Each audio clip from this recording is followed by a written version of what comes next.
The 1966 Roosevelt Dime is a fascinating coin from a major turning point in American coinage.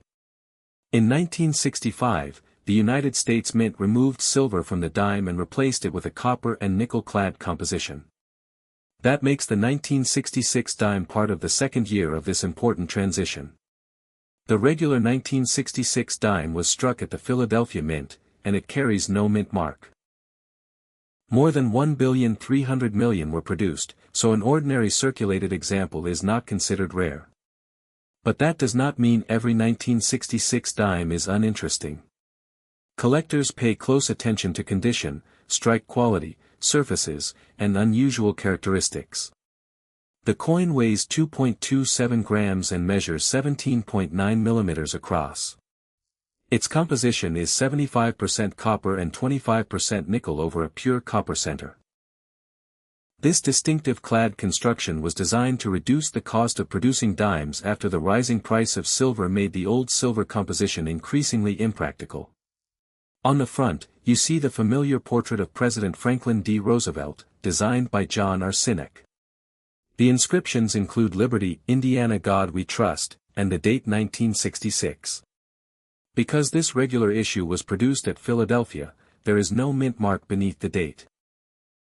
On the reverse, the design features a torch in the center, surrounded by an olive branch and an oak branch. The inscriptions United States of America, E pluribus unum, and one dime complete the design. These symbols represent liberty, peace, strength, and the values associated with the United States, ****. Now we come to the most important part for the coin shown here. You described this example as damaged. That distinction matters. A damaged 1966 dime should not automatically be treated as a mint error. Scratches, dents, heavy cleaning, corrosion, discoloration, or other problems that happened after the coin left the mint can reduce collector appeal significantly. At the same time, collectors should carefully examine any unusual feature before dismissing it. A genuine mint-made error is created during the manufacturing process, while post-mint damage happens later.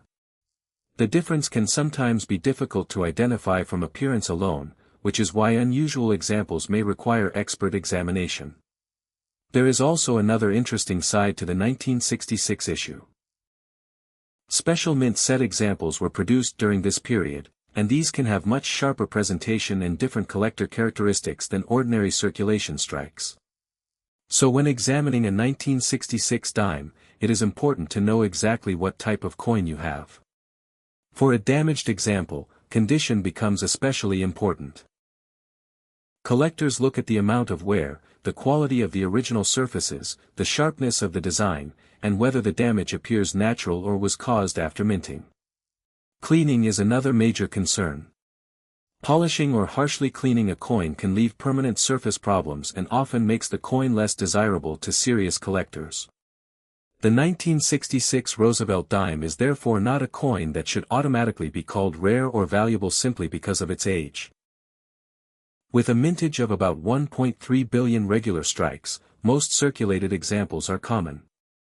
The real collecting interest comes from exceptional preservation, recognized varieties, genuine mint errors, and special examples that stand apart from the millions that entered circulation. So if you have a 1966 dime, take a moment before spending it. Check the date, inspect both sides under good lighting, study the surfaces, and look carefully at anything unusual. Even when a coin is damaged, understanding what happened to it can reveal an important piece of American minting history.